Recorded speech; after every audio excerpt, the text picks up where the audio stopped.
good. What's up, guys? We're Our Last Night. My name is Trevor. I sing in the band. My name's Matt, and I play guitar and sing. My name is Tim. I play drums.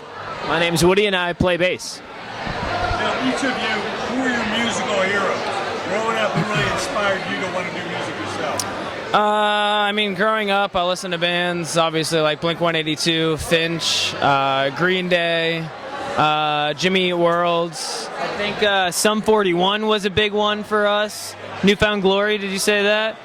Yeah, those are big. The Drive-Thru Records, that whole scene really got us into this whole style, Warped Tour kind of style of music. How about you guys? Dave Grohl has why I play drums. I really like Victor Wooten on the bass guitar.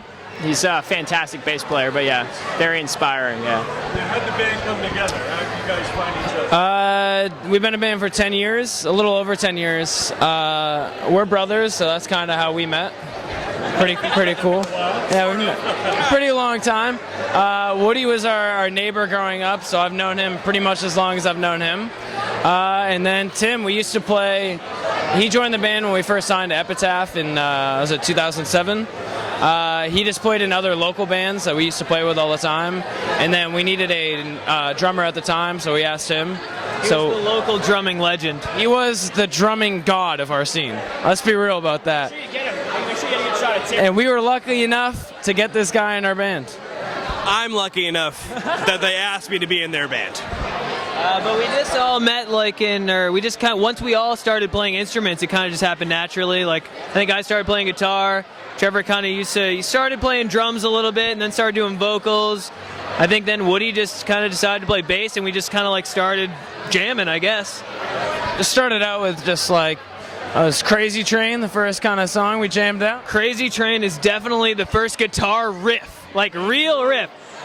Dude, Crazy Train, and I remember the first time, I mentioned Sum 41 already, but I remember the first time I could go dun, dun, dun, dun, dun, dun, dun, dun, dun, on a guitar. Some palm muting. Like, whoa! My hands can actually do this. That was funny. So are you still on Epitaph? No, we've been unsigned for almost 2 years. Unsigned for about 2 years. We're gonna stay that way. We release an EP.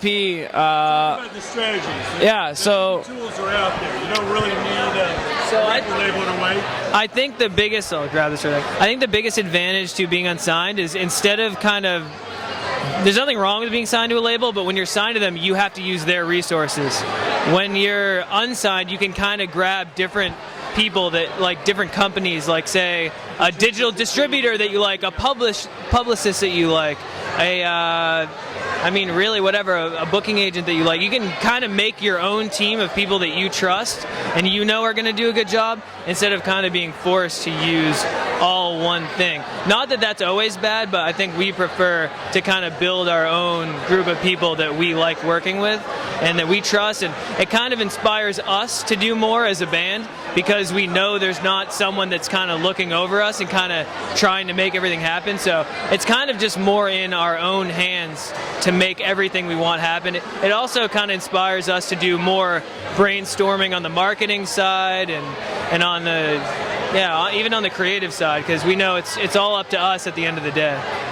That's kind of cool. That's great. Yeah. Music is creative. Might as well make it, in the marketing. yeah, exactly. And we know what our fans like, so.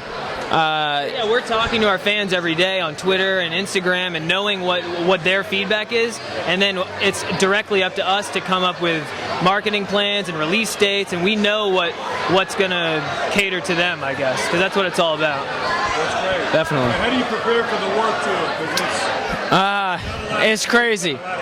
So for us, we're finishing up a new record right now, and then on Sunday we fly to Russia.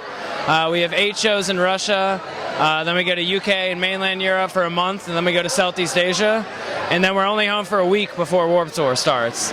So that's preparation. We don't really, we have no preparation, but it's the warm-up, I guess, yeah.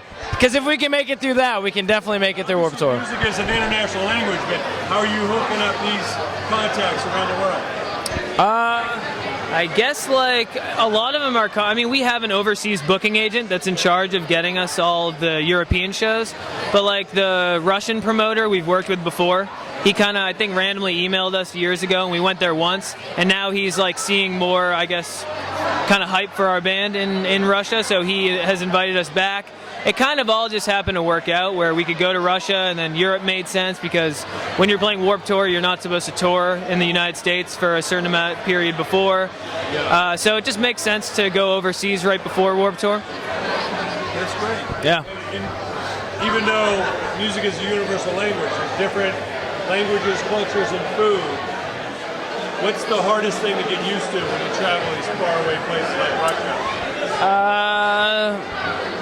I don't know. Probably the food, to be honest. That's the tough. Say that and sleep.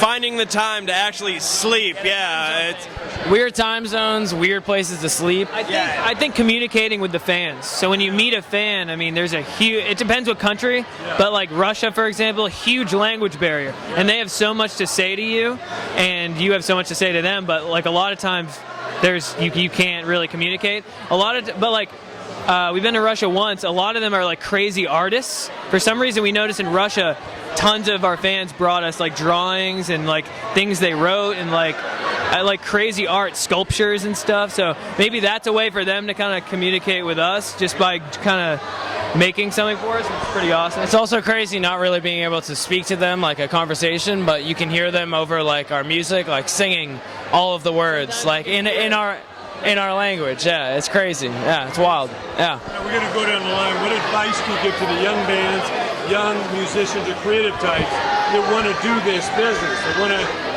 rock the world. What advice do you give them? I think it's kind of cliche, but I guess number one would be to just have fun with it. I mean, if you don't enjoy what you're doing or like if you don't truly back your own music, no one else is going to back it. So make music that you enjoy making and that you have fun creating. And I guess past that, maybe just do everything to the best quality you can possibly do it. So don't rush it. If you need to record an album, try to save up some money and record with like a good producer that's going to make you sound good. And if you're going to put out a video, I mean, even if you're going to do it yourself, take your time with it, and I don't know, just always put out the best quality content. To me, it's about the quality of the music and the videos you put out, because that's what goes on the internet and kind of spreads around to people. But really, number one, just have fun with it, really. I mean, I'm definitely with him on all that, but we're a band that does everything ourselves. Even like we sell our own merch. We created like an online merch store. I think fans just really appreciate like everything coming directly from the band and not like some like forced label or whatever that might be.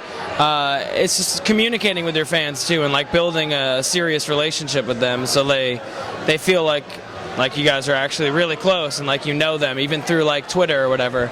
Like we'll have kids come up to us at shows and like I'll recognize them just from their little Twitter picture, which is crazy, but I mean that's the way that it is now. So really just communicating with all your fans. Yeah. How about you, nice young players? I mean, again, with them, you do it because it makes you happy.